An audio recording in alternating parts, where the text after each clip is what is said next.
So good afternoon and welcome to this joint event between the European Policy Centre and Nossa Europa, which is part of the European Policy Centre's Presidency project, looking at the social Europe post-Porto. I'm very honoured to be joined this afternoon by three very distinguished guests. Minister Ana Mendes Godinho, Portugal's Minister for Labour, Solidarity and Social Security. Pedro Mota Soares, who's a board member of Nossa Europa and former Portuguese Minister for Solidarity, Employment and Social Security. And Aileen McLeod, Associate Director of the European Policy Centre and Head of the Social Europe and Wellbeing Programme of the EPC. So our presidency project aims to connect policy debates between Brussels and national capitals following the rotating council presidencies. Considering the emphasis that the Portuguese presidency has placed on social Europe during the course of their presidency, it would be remiss of us not to take the opportunity to have a look at social Europe more closely and all of the developments of the last few months. Of course, in particular, one of the key priorities of the Portuguese government was to bring the European leaders, institutions, social partners and civil society together in Porto for the Social Summit, the first since Gothenburg in 2017. And indeed, despite the very obvious difficulties posed by the pandemic, they managed. So today we'll hear from our speakers how they feel the summit went, whether it met their expectations.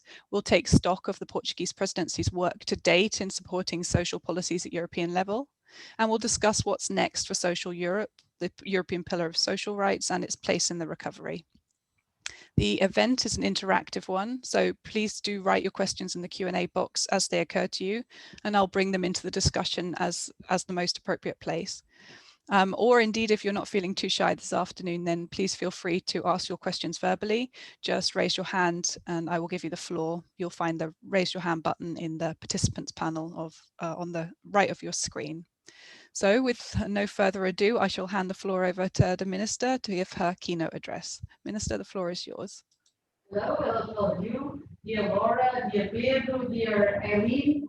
Well, first of all, thank you for the invitation, for taking part of this discussion with you, and of course to see how we can make it and guarantee that Porto keeps alive and stays alive in the near future. First of all, let me also thank and state that we believe that Porto was indeed an historical moment, not only for Portugal, of course it was for Portugal also, but for Europe. And we feel that we need to keep this movement and keep going on reaffirming the importance of this social Europe, which is what we believe unites us all. Well, before entering into the topic of this conference, I think it's important first to frame and to underline that the Porto Social Summit did happen, I would say, in quite a crucial moment for all of us, of course, but essentially for Europe. We all know the effects that COVID had in all of us, in our countries, in our economies, in our families, in our enterprises, in our employments. And we know how much the effects of the pandemic are so visible to all of us, some of them already too much visible, others still appearing and still facing with these challenges that we haven't had. And at the time, and during this crucial time where we were all put into challenges and many need the need to implement extraordinary measures, I think it is important to state that Europe did show unity, did show solidarity, and at the same time flexibility in its reaction. I think an example of this was the SURE mechanism that was put in place so fast and guaranteed in times of emergency that we were all addressing these moments with the concrete measures to support and protect jobs. This is just one example, but I think Porto just arrived in this crucial moment where we all face the accumulated effects of the pandemic on our health systems, on our social security systems, in our economies, and what we need to do to guarantee that we do not jeopardize all the work we've been done as a whole, as Europeans in the last decades. And Porto was crucial also to show that we are together in this. We are facing the same challenges, the same problems. The problems are common to everyone, and only together we will overcome this. And I think this was completely felt. This was the mood, this was the vibe that was felt in Porto. And I think that everyone shared, at least during the panel, everyone shared these principles that we do need to face and ensure that we are going to the next phases based in the need to have a fair recovery.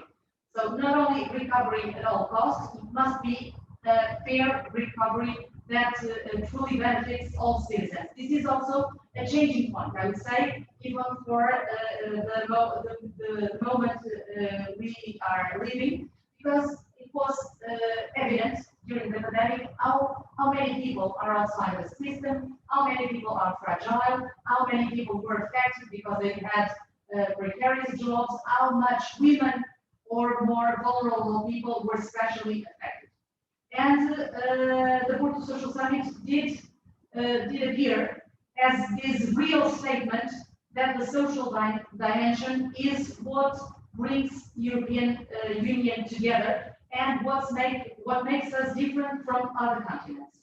I do believe that in Porto we all made history.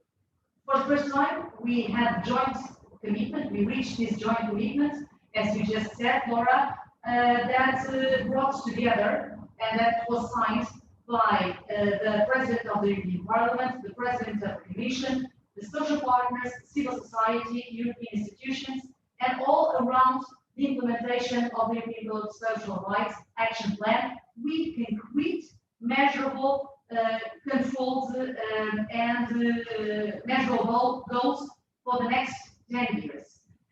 For the first time, we had everyone at the stage signing and subscribing these concrete goals around employment, around training, around combating poverty, around equality between women and men at work. I think at least that's the way I understand and I see the European social commitment that was reached. It is the most comprehensive and ambitious compromise that was ever reached on a tripartite basis at the European level, and this is of course a commitment to which our Prime Minister joins, and in a very meaningful gesture, handed it over to the President of the European Council, guaranteeing that this is passing also this message to concrete deliverables and actions. I think this is just the beginning of a new journey that we are all taking aboard, that we are all aboard, and a journey where the European Pillar of Social Rights and the action plan must be at the center of this European recovery that we are facing, and it has to be the backbone, the basis of this double digital and green transition that we are facing and challenging. We feel that the European Union does need to meet the challenges of this climate change, which is evident, and also of the digital transition that looked so far away that the pandemic showed how concrete and real it is already in our lives. And it is our responsibility, the ones who are right now at the center of this vision, to ensure that this recovery and this double transition does ensure equal opportunities for all, and that it is a fair recovery, or else we won't have social peace. This is what is key and the basis for the social peace we all need. Porto, I believe, was one more step, I would say, one very big step ahead to guarantee that we move from principles to action. And this is also the main change going from Gothenburg to Porto. First, we had this tripartite compromise, everyone signing, everyone subscribing with concrete goals. but at the same time moving into action with deliverable goals and measurable concrete indicators and goals to achieve in the next 10 years. Which need a coordinated way to recover and a coordinated way to put the instruments in place that we need. I do believe that Porto was also the way forward, giving feasible hope to citizens, which we need, which is crucial at this moment where we all need to believe and trust and have confidence that we will overcome this period together. And of course, it is up to us, member states, social partners, civil society, to join concrete, real efforts to produce clear and visible results. This is why I think it was so important to have new headline European targets on jobs, skills, poverty reduction, and the revised scoreboard proposed in the action plan, which was just concluded by EMCO and SPC committees. So having a revised scoreboard that will be part of a monitoring process, and what we consider it is crucial to be part of the European semester.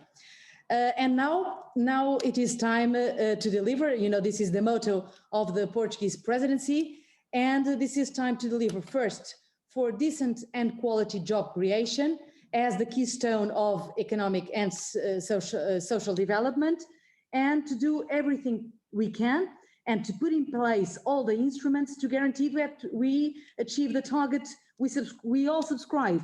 And the target is to get to 2030 with an employment rate of at least 78%, and to put in place concrete measures to guarantee that we halve the gender employment gap that we still have.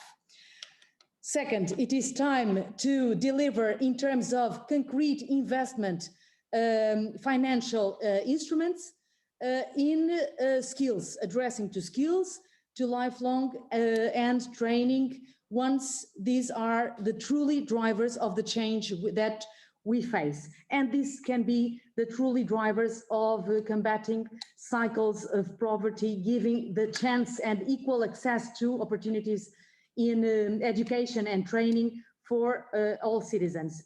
And of course, to guarantee what was identified as the target, to reach by 2030 at least 60% of Europeans participating annually in training. And I can share with you, for example, for Portugal, this is one of the most challenging goals.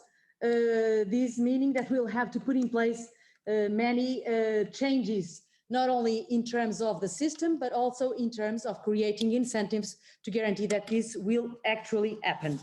At the same time, this is time to deliver for the put in place of more intense social policies to combat poverty, and this must be also a common driver for all of us when we all subscribed that we want to reduce at least by at least 15 million the number of people who are in the situation of poverty and exclusion, namely including 5 million children, and again putting in children the need and the main focus to guarantee that we are breaking the generational cycle of poverty, as well as advancing social mobility.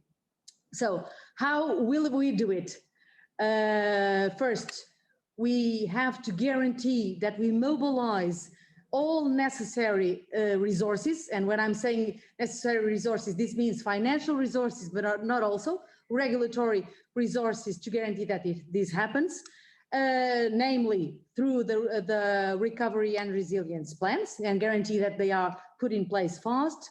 We must take measures to improve the functioning of labor markets, namely through combating precarious work. It was so evident during the pandemic how many people we have, first, outside of the system, second, in some times of new forms of work that are under protection and are not regulated, or even new forms of work like teleworking or remote working that arose so many new challenges for workers, and to promote fully and real integration of women, which we know is so far from what we would like to be reality.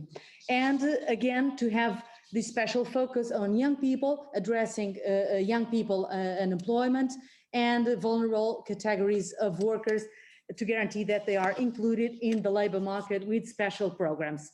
Well, we, of course, to do this, we believe that we must make all these principles and these targets transformed into concrete actions to guarantee that we achieve them by in the next 10 years, mobilizing all the energy we all have, but also at the same time guaranteeing that we put and we focus in specific groups.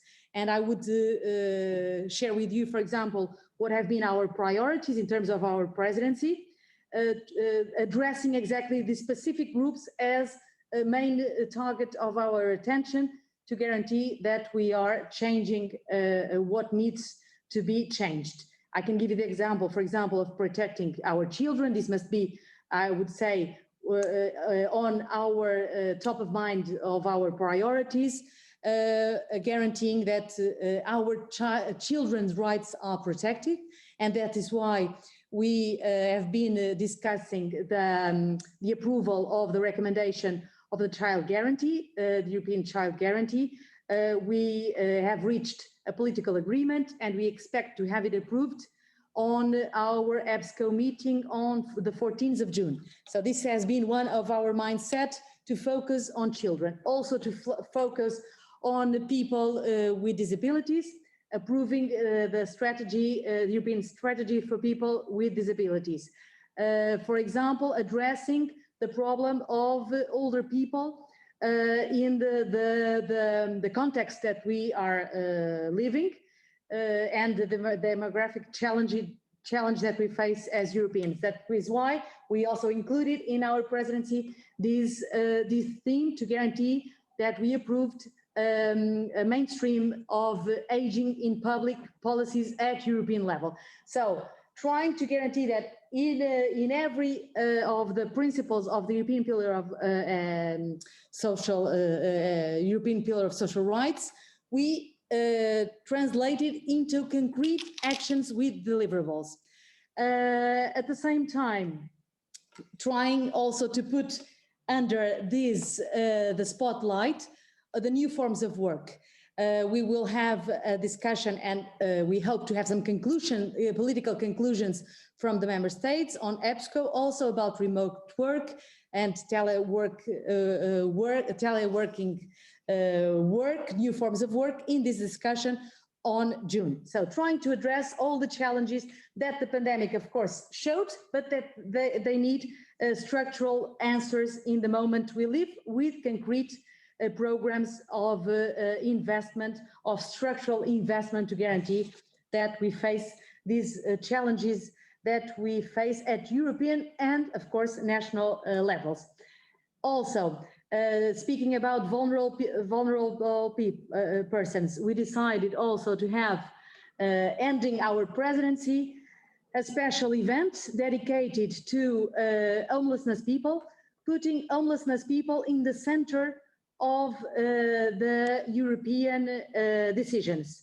This meaning we will have a high-level event which will take place on June 21st, where we will launch a European platform addressing and dedicated to homelessness people, who show exactly what happens when society fails in all levels. So putting in the center of our spotlight fragile, vulnerable people and the main challenges we have in the moments we live after the pandemic. Of course, at the same time, always trying to put in the agenda the traditional discussions and the need to foster social dialogue in the moment we live. This is why I think it was so crucial to have the tripartite compromise of the Social Porto Summit, because we had all the partners in the same stage supporting and signing the same goals, but this must be an ongoing process, and we must achieve as Europeans, we must achieve a better and more dynamic social dialogue, and that's why we believe that we must create special measures and incentives to guarantee that this happens. And of course, this will also be under our discussion with the EBSCO ministers on June the 14th.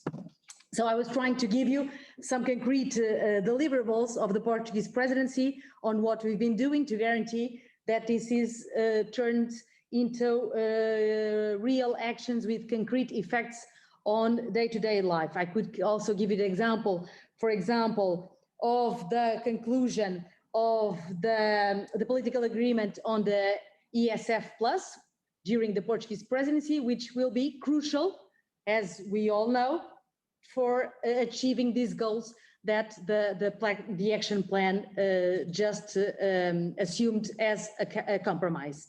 Well, we do think that it is our responsibility, and we must guarantee that the implementation of the European Pillar of Social Rights is real, that it's transformed into concrete actions to day-to-day lives of European citizens, guaranteeing at the same time the best use of the different instruments available at the EU level, or to create new instruments to answer these challenges that we face and the goals that we all subscribed. This is our responsibility, and young generations will never forgive us if we don't take action at this time.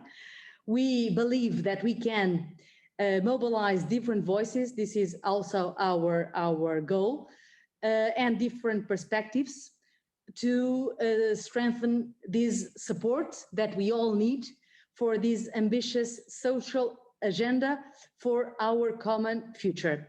And we need not only political signs, we need citizens to trust, to be confident in what European leaders, decisors are doing, but also we need instruments and steps to improve the future for the perspective, the future perspectives for Europe. Well, dear friends, we are in a time of permanent challenges and permanent transformations. But this is also the time and the opportunity to act and to transform what needs to be transformed, and to accelerate what needs to be accelerated, and what was evident during the pandemic that needs to be changed. The dice are rolled, but we cannot, as Europeans, lose this opportunity. And I believe that we will do it if we do it together, and we will give hope to our future together. Young generations are waiting for us, and they trust on us. At least we need to guarantee that they are right to trust on us. Well, thank you for this opportunity, and please share with us this energy that we all need to go ahead and putting this social Europe in the top minds of Europeans. We don't need to do it because even the inquiry that was made showed how important citizens recognize social Europe as the basis of our model. But we must keep it alive, we must give it more energy, and we must, in our day-to-day life, guarantee that everything we are doing is to serve European citizens. They are waiting for us, and this is our responsibility, that we guarantee that our mission is a mission of service to European citizens. Thank you so much. Thank you, and a big applause from me, and I'm sure from the audience as well. I mean, it was really wide-ranging address there, covering so many different topics, which indeed shows how busy the Portuguese presidency has been over. You know, we still have another month to go, so yeah. I'm glad I don't have to do an immediate reaction. So for that pleasure, I hand the floor to Pedro for your comments. Thank you so much, Laura, and a big applause from me as well. Let me just start by greeting Minister Godinho, a very good friend of mine, and as well to greet Aileen in behalf of Nossa Europa. Well, this is a very important debate, and it was wonderful to hear this vivid speech of the Minister. And I think nowadays expectations are very high, and the big question is, will we deliver the goals? Will we attend the expectations that public opinion has on this subject? We're living in a very fast changing world, and we are talking about the digital and the green transformation. And we have to understand that for a lot of people, that means that their jobs will disappear on a short timeline. So I think the social dimension of Europe is way much important on these times, where we have to do everything that is in our hands not to leave anyone behind. Because if we don't do it, we'll just give ground to the populists, we'll just give ground to those who are against the European Union. And the social dimension is always very important, but on these fast changing times, it's even more important. So in this presidency and in this European semester, where we lived so much, so important things as, for instance, the launch of the action plan of the pillars of social rights, or the social summit in Porto. Once again, the big question is, how will we give strength to this period? How will we attend and fulfill the expectations that people have? So this is a debate, and I think I have more doubts than certainties, so I'll make more questions than give answers. But I think we have to pose very precise questions. For instance, will we link the recovery plans, the national recovery plans, to the goals that we are creating on the action plan? But nowadays, on this big debate about the future of Europe, on the conference of the future of Europe, will we make this social period, this period of social rights, an important part of that debate or not? Or even other things that, for instance, in Portugal, we are nowadays not discussing this much the future MFF and the importance of the future partnership agreements. But will we link all the goals that we have on the action plan to that very important mechanisms for the Portuguese economy? I'm sorry that I know that I posed more questions than gave straight answers, but as I was saying, I think we have lots of doubts, and mainly this big doubt: are we going to be able to fulfill the expectations that we are giving to our public opinions? Thank you so much.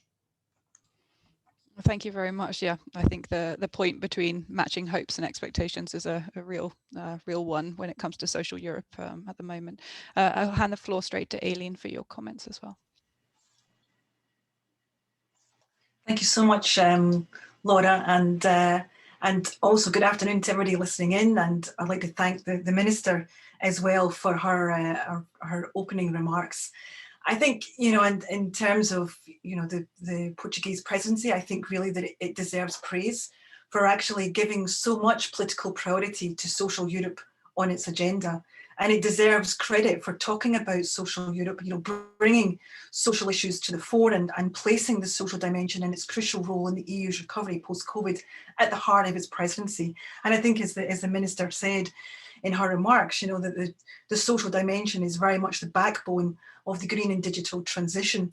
And I think also the presidency showed real leadership in actually convening a social summit. This was the first social summit since Gothenburg nearly 4 years ago in 2017. So for me, I think just the very fact that the Porto Summit happened with EU leaders coming together to agree the joint declaration that renews the European social agenda and the need for member states to work together with social partners to deliver the improved social outcomes for EU citizens, which is now, more important than ever before within the context of the COVID crisis and its impact on inequalities. And that it happened in person. You know, this was the first in-person summit of EU leaders, you know, since February last year. This was a, you know, was itself was a success.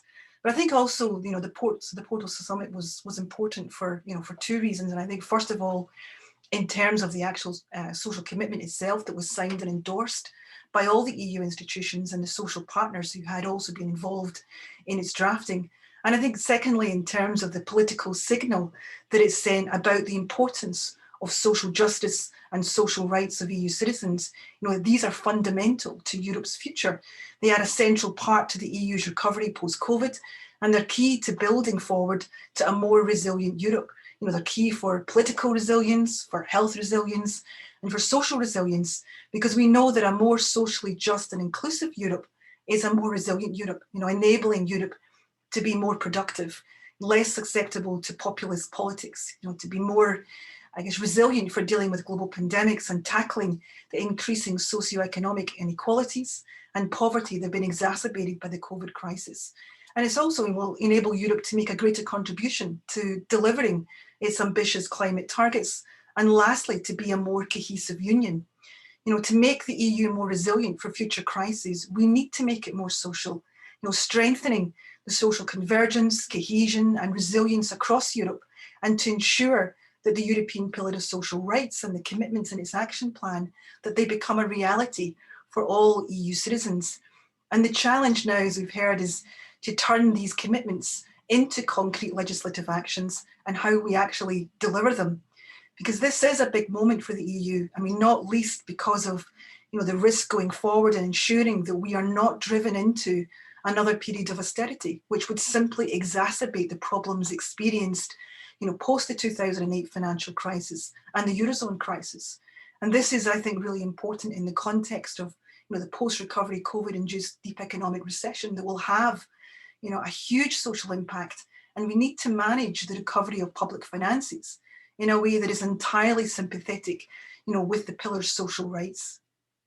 And I think, you know, the recovery of public finances, you know, it mustn't be allowed to lead us into austerity, which is, you know, firstly is bad in itself. And secondly is that we must recognise that solidarity, you know, not as a building block, but as an actual foundation stone for Europe. Because I think if we forget solidarity, then that risks the EU being challenged by the further rise of populism. So I think for me, you know, the Social Summit was an important next step in putting social Europe well and truly back on the EU's political agenda. And of course, now the challenge will be in ensuring that it stays there and whether the presidency countries following Portugal will take up the mantle that Portugal has been leading on this. Thank you, Aileen. Well, I'll open the floor to questions now, but I'll just be a little cheeky and as moderator take advantage of the fact that maybe I could just pose the first one. The ETUI have described the summit as a missed opportunity and, quote, totally devoid of any such comprehensive and strategic approach. Yeah, of course, I think it's fair to say that everything that happens at European level is some sort of compromise, but do you feel that there was more that could have come out of it, or that actually what came out of the days was really the best that could have been achieved? Minister, I'll come to you first. Well, as I think it was, you can understand, at least from my enthusiasm, that I do think that we had an historical moment. Everyone at the stage subscribing concrete goals, measurable goals, ambitious goals. And I can share with you, for example, the goals related to skills for Portugal are really demanding. We will have to push very hard to reach those goals. And having all the partners, social partners, civil society, European institutions at the same stage, subscribing this as the backbone of what unites us, and with concrete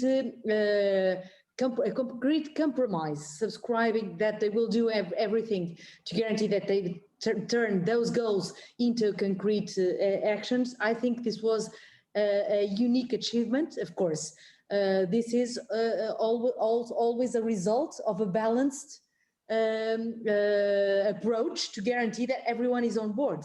But I do think it was historical to guarantee that everyone on board, we subscribed together these ambitious goals in terms of these crucial areas for everyone. And these are crucial areas, namely in terms of jobs, which are so determinant at the time we are living, in terms of skills. And just as Pedro was saying, we are facing a huge transformation in front of us, namely in terms of the digital and in terms of in terms of green economy. Some studies say that we will have around 85 million jobs that will disappear in Europe in the next years. Others say that we will have 97 million jobs created in Europe, but different from what we have today. And that around 30% of the jobs that we have today will have a profound change. And this means that if we don't address and tackle this with strong measures to reskilling, upskilling, investing in people in terms of training, we will lose this moment. So I think this is as you were asking previously, between what the expectations, the hope, what will be the deliverable. Well, these are concrete compromises. We are saying to everyone that we are putting skills in our top of mind in terms of investment and financing at European level measures. So I do think this was an historical moment with very ambitious goals. The main challenge, I would say, is to keep them alive. To keep them alive, to guarantee that they are monitored in the European semester, and that, as Pedro said, and I agree, they must be part of the national plans, the recovery and resilience plans. I can give you the example of what's happening in Portugal. Our resilience and recovery plan has a very strong area in terms of social resilience investment, namely in terms of housing, in terms of health systems, in terms of social security systems, in terms of skills, in terms of a program that we are drafting for a compromise to sustainable work, to sustainable employment, and also in terms of new answers, in terms of social answers and social equipments. But at the same time, we are transforming the European goals set at European level into national goals to guarantee that the investments we are making are answering the need to achieve the goals at national level. So I think the main challenge we all face also is to make and keep alive the Porto Social Summit compromise. And this is our responsibility. We are the ones who should and guarantee that we we maintain these in the agenda and keep it alive. Well, thank you. Yeah, I'll come to Pedro. I mean, would you agree with the TUI or do you agree with the minister? I mean, how do you feel also about the headline targets that were announced? Were they actually sufficient? Well, if you ask me personally, I would love if the targets were put even higher. If we brought the standards even higher. But the European process is not about what I think or what I want. It's a process of negotiation. It's a process of putting everyone on board. And to be honest, just making this social summit is very, very important. Aileen was just remembering the last one that we had was 4 years ago in Gothenburg in 2017. So it was too long without a social summit, and just realizing the social summit, that's very, very important. And I think the action plan is very, very important. But what happened in the social summit is way much more than just the action plan and the goals that we have on the action plan. Remember that some years ago, we had the 2020 strategy. And on the 2020 strategy, we also had a number of goals that we wanted to achieve. And then we didn't achieve all of those, we didn't meet all of those goals. But Of course, we know why and all the crisis that we lived. But the main thing with this social summit is having everyone on board. And now we have to keep up this pace because we're going to, for instance, discuss the cohesion policy. And we have to link what came out of the social summit with the cohesion policy, because otherwise it would make no sense. And I think the big compromise, and the minister was stressing that, and I fully agree with her, with this compromise, we have to bring this compromise into action. And that will have to be done also throughout the European mechanisms that we have. And I'm looking a lot, not just to the recovery plans, to the resilient and recovery plans, but also to what will happen on the next MFF. In Portugal, for instance, we are not discussing this a lot. And it's very, very important when we build our agreements, our partnership agreements. It's very important that we put also the social dimension in, and that will link it to what's coming out, because I think that's the most important part of the compromise that we got out of Porto. Yeah, Aileen, yeah, just to you. I mean, were there other topics that should have been included in the headline targets? I mean, or do you feel that it was really the best that could be of hope for? I mean, I think,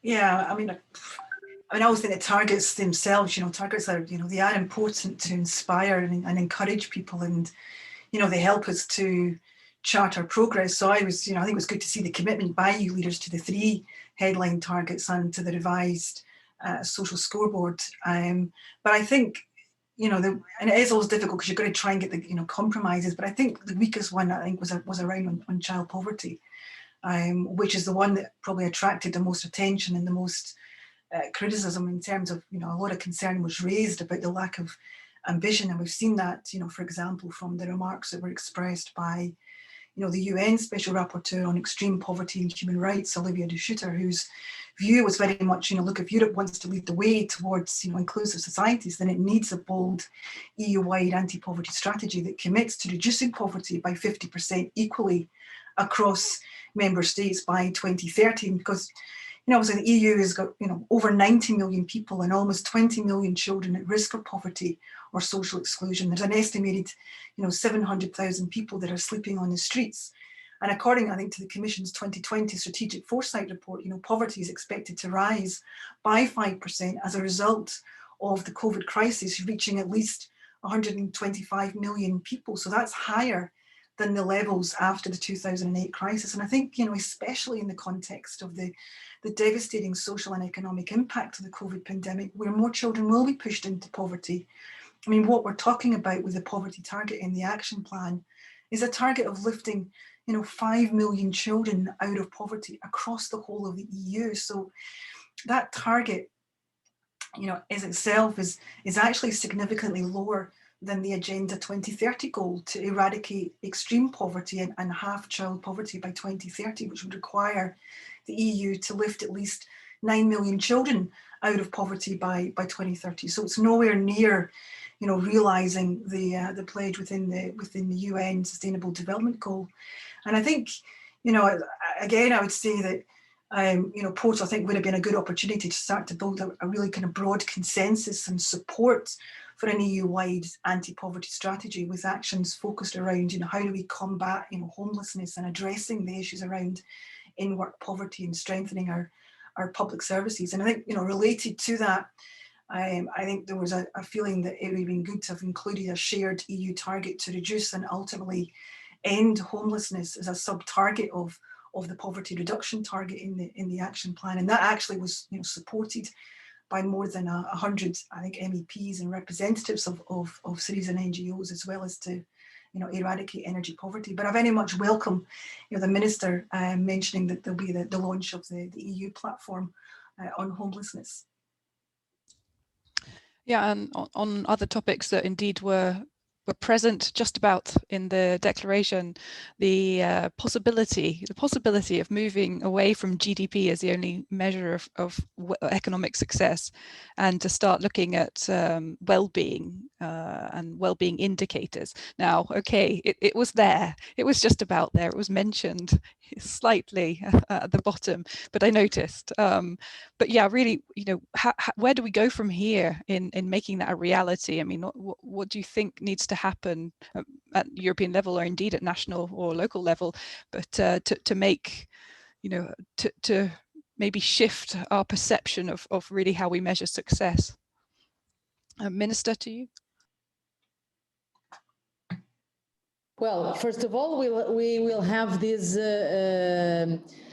this first moment, which will be determined, which will be the approval of the recovery and resilience national plans, and this will be, would say, a very important moment to guarantee that these goals that we are addressing at European level do have a parallel in the national instruments. And as Pedro said, I agree, and I subscribe in terms of the AMF, to guarantee that they are aligned, and that what we are financing and putting instruments in terms of European funds, that these will be to address to the goals that we assumed all as the most important goals. So I think first, it will be very important to guarantee that the recovery and resilience plans do meet and are aligned with these European targets, and ideally with national targets. We will put these under discussion on the EBSCO meeting with the ministers on June the 14th. And this is something I would like also to state, which is we had a political discussion at the EBSCO meeting before the presentation of the European Pillar of Social Rights Action Plan, exactly to guarantee that the ministers of employment and social affairs were part of the construction of these the action plan. And it was unanimous. I can say it was, I think it was unanimous. I want to be exactly,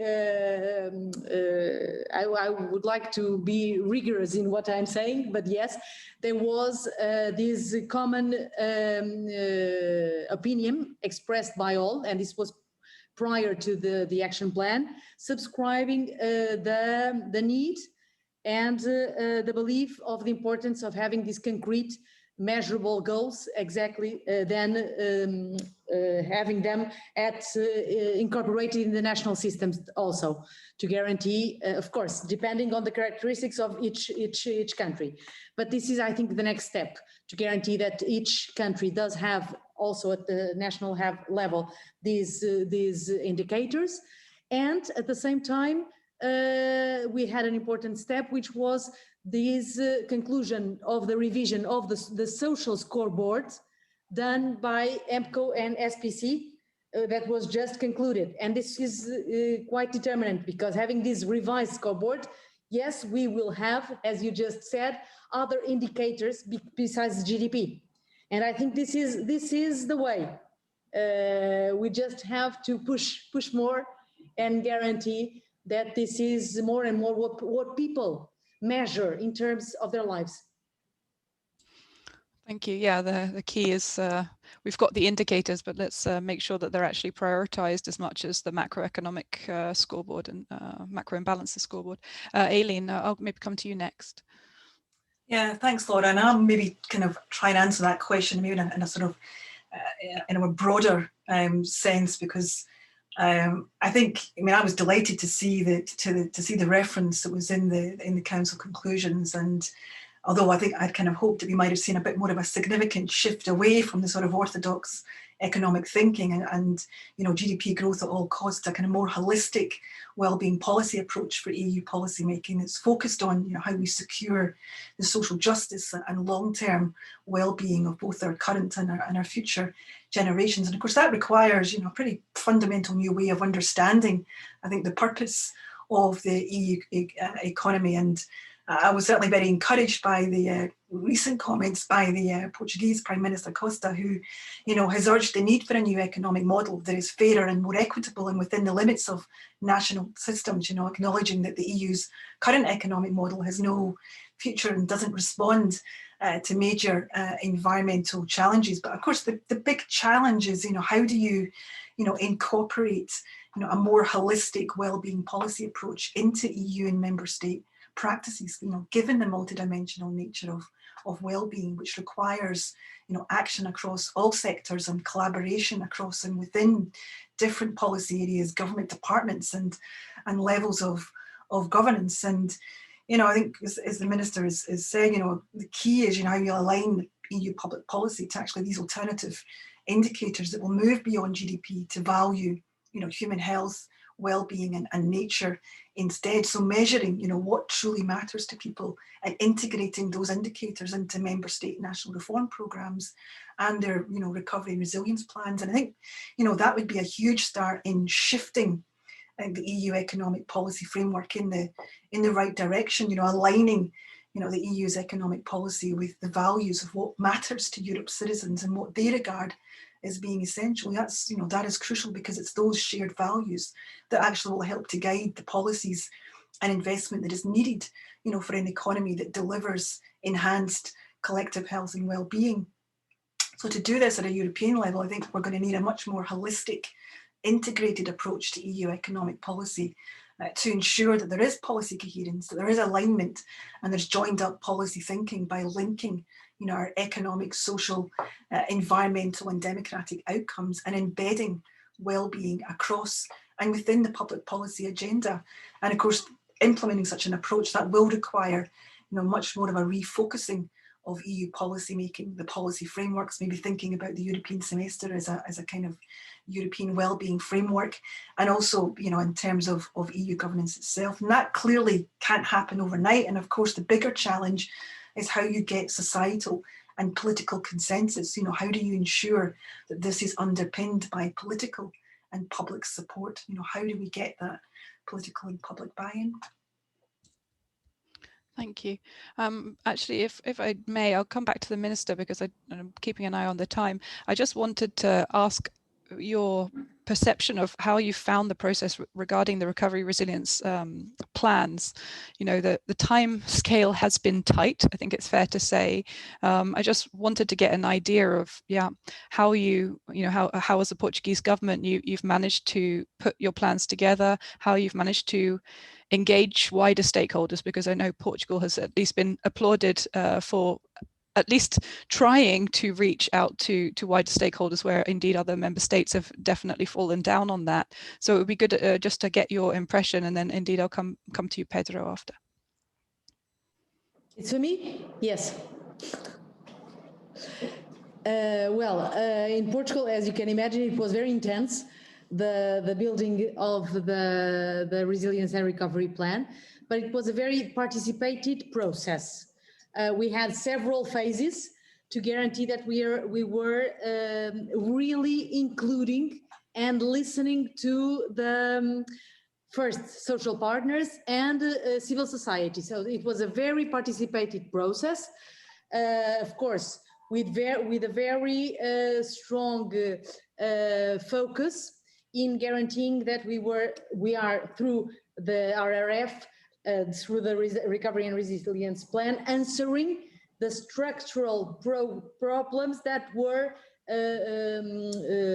that became evident during the pandemic, and that have the programs that make a change, that make a difference. That was the mindset.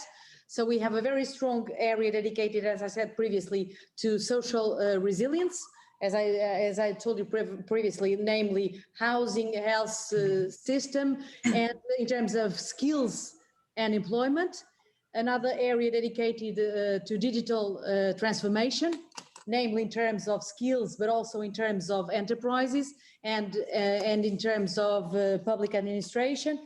And another area dedicated to green transition.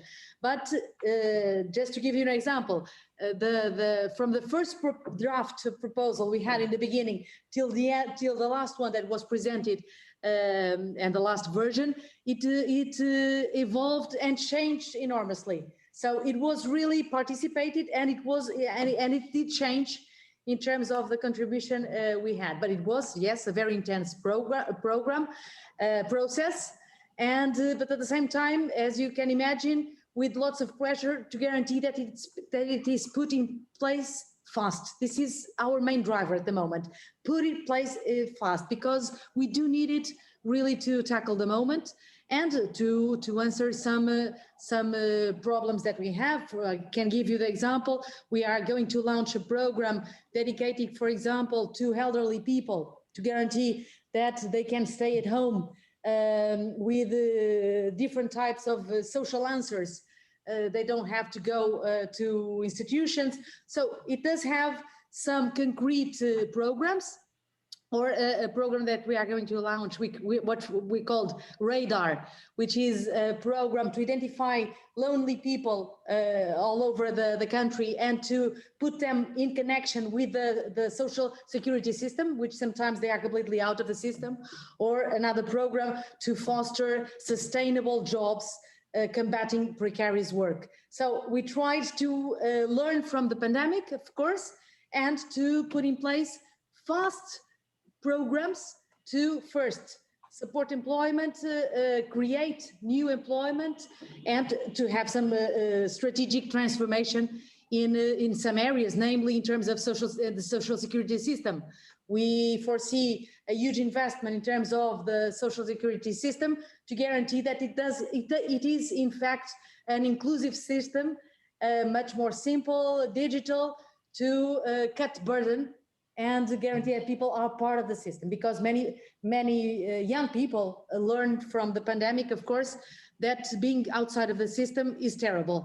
And this is also a moment to guarantee that people are all part of the formal economy and of the formal solidarity protection system. Thank you. Yeah, Pedro, I'll come to you. I mean, we only have a few minutes left, but if you want to touch upon your perspective of the plans in Portugal, but also a question to maybe all three of you, just to finish. What are your hopes for the following presidencies? Are we going to see social Europe dropped until Portugal come back again in a few years, or are you a bit more optimistic than that? I'll come, Pedro, come to you, and then Aileen, and then I'll come to the minister last. I just hope that the next social summit is not on a 4-year time. So I hope that we can put this always moving. Just let me stress something, even to us, to answer to Madalena, who posted a question on the Q&A. I would love to have seen a very strong commitment from all member states to the action plan. And it's true, it's not there. But to me, the main thing is having European leaders stressing the importance of this social dimension in this time, in this particular time, where we'll have to decide so much on the future of Europe, is very, very important. And for me, just to answer you very shortly, I would love to see this debate being strengthened on the conference of the future of Europe. And to be honest, I'm not very optimistic on it, because you still have some issues there about social justice. That's completely true. But I would like to see it mainly asking Europeans if this should really be one pillar on which we want to build Europe on the future. And I'm not very optimistic on that matter, but I hope that this debate will strengthen also the importance of this period. I'll come straight to you, Aileen. Yeah, just very quickly, Laura. I mean, I'm hopeful. I think in terms of the other, the following presidency countries, that they will continue to push forward the social Europe agenda. Maybe I'm just being very optimistic, but I think we have seen, France, I think, has certainly been making some very positive noises about prioritising some social issues during its presidency, starting in January next year, including around pay and workplace equity between women and men, the protection of online workers' rights, special support for youth unemployment, and I think they said that they will pick up the Commission's minimum wage proposal as well. You know, obviously we have to kind of see what's going to happen with Portugal's presidency in the next couple of weeks. But of course, this is also going to depend on what comes out of the French presidential elections as well next spring. And also, I think the fact that we will have, you know, Sweden in the first half of 2023, could we perhaps see a Gothenburg Mark II? And again, also we've got the Spanish government holding the presidency in the second half of 2023, where, you know, social progress has been high on the Spanish government's domestic agenda. And, you know, we've seen that Spain is also looking to, you know, to trial a 4-day working week, for example, that's has also been looked at in New Zealand as a way to increase productivity and to improve, you know, our mental health of workers and deal with the work-life balance. So yeah, I am remaining hopeful that they will continue to push forward the Social Europe agenda, which right now is so critically important. And Minister, the last word is yours here. Well, first of all, let me state the Porto Declaration, which I should have read in the beginning, which is the declaration signed by all the heads of member states. And they signed exactly that their compromise to guarantee that these new targets on jobs, skills, and poverty reduction, and the revised social scoreboard proposed in the action plan will help to guarantee the implementation of the social pillar principles, and that it will be taken into account as part of the policy coordination framework in the context of the European semester. Just to state that this is the heads of member states subscribing this and signing this declaration, the Porto Declaration. So my desire is to guarantee that the Porto Declaration, but also mainly the Porto Social Summit, keeps alive and inspiring all of us. This meaning guaranteeing that it will be a reality in terms of the European semester, in terms of guaranteeing that the social indicators of the revised scoreboard are part of what we consider to be what drives us, and of course this meaning that Europe is much more than GDP, and that we will go together beyond GDP. Thank you. That's a very nice place to stop. Yeah, I would just like to really thank you all for taking the time to come together and to talk about these topics. Indeed, we'll be doing our best at the EPC to continue to push some of these issues. On that note, we're holding an event tomorrow with Commissioner Schmidt and Maria Rodriguez to discuss, indeed, from their perspective, the Porto Summit and where we are with Social Europe now. So we'll be getting scorecards on the Portuguese presidency from the Commissioner tomorrow. So if you want to join us there, you can find more details on our website. So I would just like to, again, thank you all very much for participating, and thank you so much again to the speakers for your interventions. I wish you all a very good evening.